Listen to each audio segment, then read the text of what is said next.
Some of you must have heard of intermittent fasting, and some might even have tried following such a program.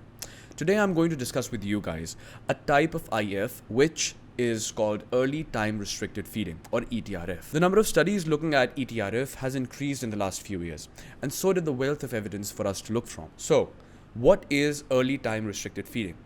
It's a type of intermittent fasting where calories are restricted during the later part of the day and food is consumed earlier in the morning. It was assumed by scientists researching early time restricted feeding that a diet that works in alignment with our circadian rhythm or our inner biological clock might have some promising benefits. You heard it right.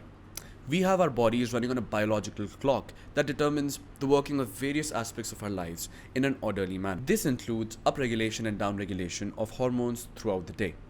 Everything from sleep to the regulation of cortisol falls under this clock. Studies on circadian rhythm have indicated towards an optimal phase of feeding, basically a time of the day when our bodies are more prepared to consume food.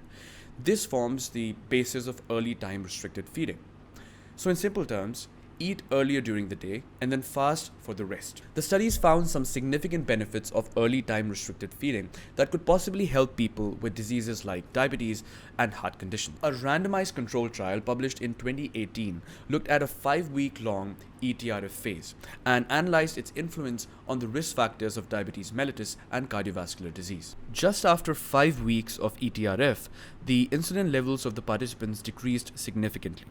The responsiveness of beta cells also improved, which are responsible for the production and secretion of insulin, the hormone responsible for maintaining blood glucose levels.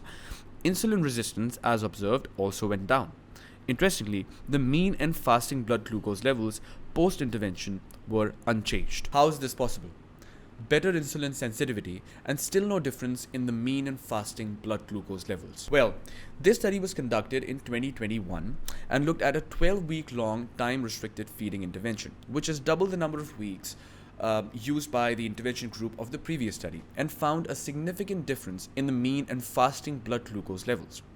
And that's not it. Known markers of cardiovascular health, triglycerides, total cholesterol, and LDL also experienced a substantial fall. However, HDL cholesterol was not affected by time-restricted feeding, and this was consistent with previous findings. So it can be said that time-restricted feeding, when followed for a considerable amount of time, can benefit those struggling with diseases like dyslipidemia, diabetes, and consequently cardiovascular diseases. As far as fat loss is considered, a deficit is needed to achieve that outcome. However, time-restricted feeding has been shown to suppress appetite during the end of the day, encouraging consumption of fewer calories. If you wish to check the evidence yourself, you can do so by clicking on the links in the description box below.